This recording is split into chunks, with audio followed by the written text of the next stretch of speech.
बोलिए प्रेम से श्री सद्गुरुदेव महाराज की जय। श्री सच्चिदानंद भगवान की,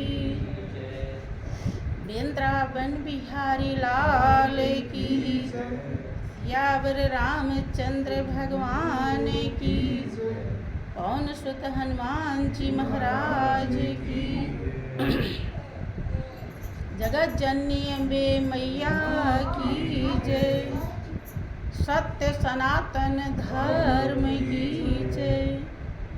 बोलिए प्रेम से सब संतों की जय।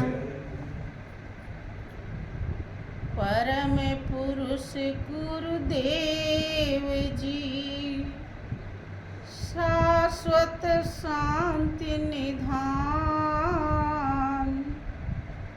बार बार दंडवत करूं, सकल सुखों की खान।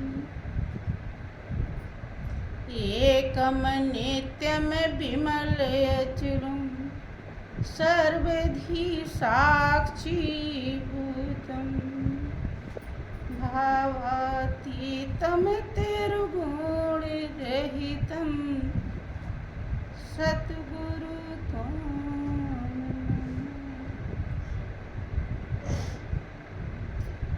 बोलिए प्रेम से श्री सद्गुरुदेव महाराज की, श्री सच्चिदानंद भगवान की, वृंदावन बिहारी लाल की।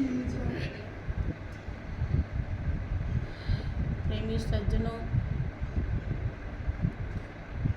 परम पिता परमेश्वर की असीम अनुकंपा से हम जीवों को सत्संग का महापावन अवसर मिला हुआ है। इसमें लेकिन की गुंजाइश नहीं है,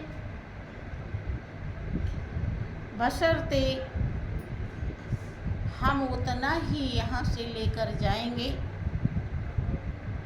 जितने लायक पात्र होंगे। संस्कार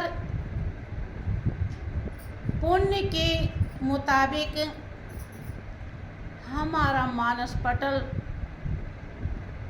निर्मल होता है और उसी के तहत हम उतना ही फल प्राप्त कर पाते हैं।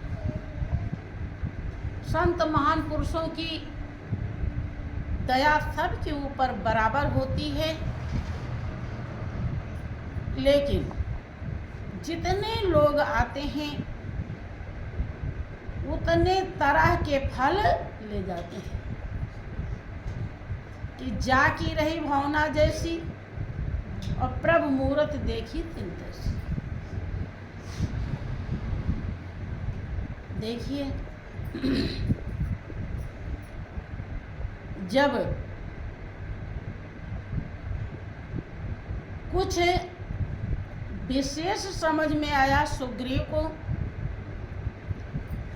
पहले तो सब राजपाट पा करके मगन हो गए थे,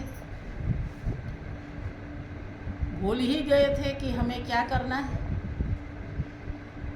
लेकिन फिर प्रभु ने होश दिलाया और संभाला। जब समझ में आया तो सबको प्रेरित करते हैं कि अब प्रभु की सेवा में लग जाओ। समझाते हैं कि सोई गुनागे सोई बड़ भागी, ओ जो रघुबीर चरण अनुरागी। वही गुणवान है और वही बड़ा भाग्यशाली है, क्योंकि दुनिया की चीज प्राप्त करने वाला कम छोटा भाग्यशाली बताया जाता है महापुरुषों के अनुसार, और प्रभु का प्रेम पाने वाला बड़ा भाग्यशाली वही गुणवान है, वही भाग्यवान है। जिसका अनुराग, लगाव, ध्यान, श्रद्धा, विश्वास राम से हो गया, रघुवीर चरण है अनुरागी, अर्थात आपका रामायण भी दावा करता है कि जननी जने तो भक्त जन, या दाता सूर, और नाहे तो जननी बाँझ रहे, क्यों गंवाजे। तुलसीदास जी जब आपने जीवन में गुरु के शरण में जा करके वो सुख शांति आनंद हासिल कर लेते हैं जिसके लिए उनकी आत्मा सदियों से प्यासी थी, जब वो संतुष्ट कर पाते हैं तब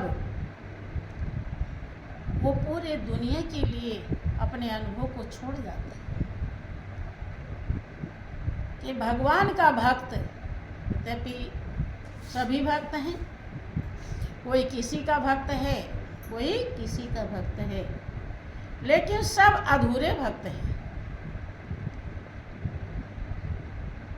कारण आपकी आत्मा अजर अमर अविनाशी है और ये ऐसा रिश्ता ढूंढ रही है जो अजर अमर अविनाशी, और वो प्रभु को पहचान करके प्रभु से प्रेम कर लेने से ही वो रिश्ता कायम होता है और कोई दूसरा उपाय नहीं है, जिसे भक्ति कहा जाता है। भक्ति करने वाला भक्त कहलाता है, अर्थात भक्त उसे ही कहते हैं जो एक पल के लिए भी मालिक से विभक्त न हो, अलग न हो। तो कहते हैं कि जननी जने तो भक्त जने, या दाता सूर।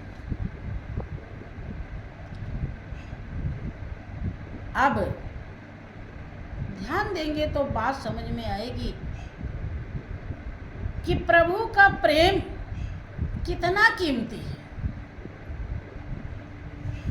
और उस प्रभु के प्रेम को पाने के लिए लोगों ने क्या नहीं किया है?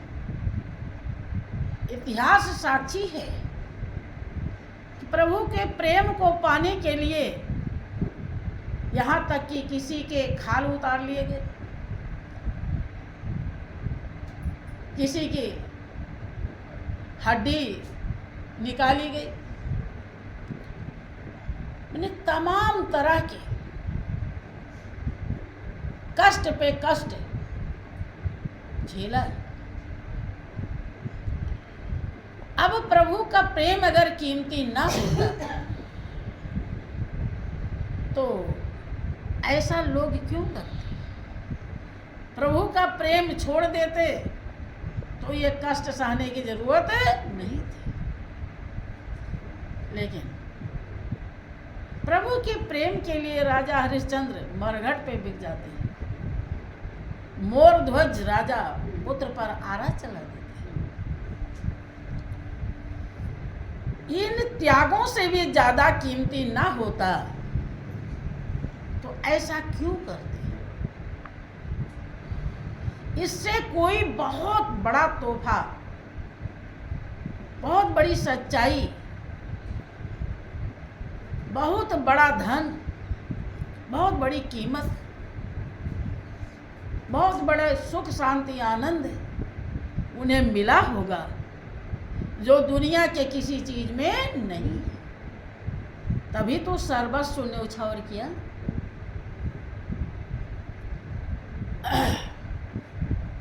क्योंकि